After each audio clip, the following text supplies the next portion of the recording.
দেখলাম নানান রঙের সাবান, কিছু চেনা আর কিছু অচেনা রং। আরে এমন রঙও কি দুনিয়ায় আছে, জানতাম না তো। না, এসব যত দেখব দেখা শেষ হবে না। অদ্ভুত এই বাড়িটা। খাদিজা আমার জন্য অপেক্ষা করছে, তাড়াতাড়ি গোসল শেষ করতে হবে। অনেকক্ষণ শাওয়ার নিলাম, তারপর ব্লাউজ আর পেটিকোট পরে বড় একটা টাওয়াল গায়ে জড়িয়ে নিয়ে বাইরে গেলাম। দেখলাম খাদিজা ঠিক সেখানে মাথা নিচু করে দাঁড়িয়ে আছে। আমি সামনে যেতে ও এগিয়ে এসে পরম যত্নে শাড়িটা পরিয়ে দিল। ওর ছোঁয়া যখন গায়ে পড়ে তখনই আমি কেঁপে উঠি। কি ঠান্ডা ওর হাত! আচ্ছা, মানুষের শরীর কি এত ঠান্ডা থাকে? তখনই খাদিজা বলল, ভাবি শাড়ি পরা শেষ, আপনার চুলগুলো আঁচড়িয়ে দিই। টাওয়ালটা চুলের থেকে খুলতেই খাদিজা অবাক। মাশাআল্লাহ ভাবি, আপনার চুল যেমন কালো, রেশমি ও সুন্দর। একদমই বলে থামল। দেখলাম বেচারি চুল আঁচড়াতে গিয়ে নাজেহাল অবস্থা, একা পারছে না, তাই আমিও সাথে হেল্প করছি। জানেন ভাবি, এই বাড়িতে চুল কাটা নিষেধ। অবাক হয়ে বললাম, কেন? কারণ ভাইয়া বড় চুল পছন্দ করে। বুড়াটার কথা শুনেই মনটা খারাপ হয়ে গেল। তারপর বিছানায় তাকাতেই আর চোখ সরাতে পারছি না।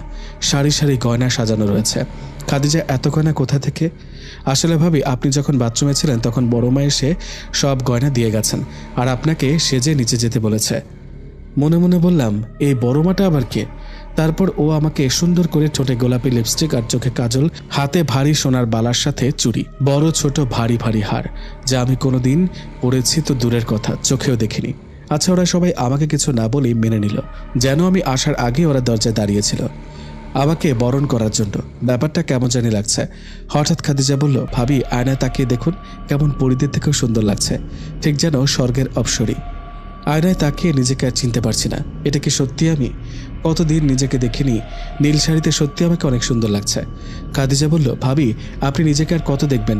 বড় মা সবাই অপেক্ষা করছে আপনাকে দেখার জন্য। তখনই ছুরিটার কথা মনে পড়ল। আচ্ছা খাদিজা, তুমি দরজার সামনে দাঁড়াও, আমি একটু আসছি। চুপচাপ ও দরজার সামনে দাঁড়িয়ে আছে। আমি বাথরুমে বেসিনে রাখা ছুরিটা নিয়ে বালিশের নিচে লুকিয়ে রাখলাম। তারপর খাদিজার সাথে নিচে নামতেই সবাই আমাকে দেখে উঠে দাঁড়ালো। অবাক চোখে সবাই আমাকে দেখছে। লজ্জায় আমার চোখ নিচে নামিয়ে ফেললাম। সবাইকে সালাম করলাম। বাহ বউ, তোমাকে অনেক সুন্দর লাগছে, বিধাতা পরম যত্নে তোমায় বানিয়েছে।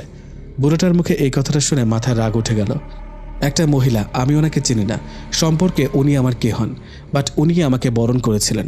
বাহ, আমার ঘরে এতদিনে একটা লক্ষ্মী আসলো, কত সুন্দর লাগছে, যেন আলোয় আলোয় আমার ঘরটা আলোকিত হয়ে গেল। হঠাৎ উনি নিচের দিকে তাকিয়েই রেগে গেল। ওনাকে দেখে এমন সবাই ভীত হয়ে গেল। আমি ওনার দিকে তাকিয়ে আস্তে আস্তে নিচে তাকালাম। দেখলাম উনি আমার চুলের দিকে তাকিয়ে আছেন। মনে মনে ভাবলাম, খাদিজা তো বলেছিল এই বাড়ির সবাই লম্বা চুল পছন্দ করে, কিন্তু উনি কেন আমার চুল দেখে রেগে গেছেন? তখনই উনি বলল, খাদিজা, লুৎফা, মাইশা, তোরা থাকতে আমার বৌমার চুল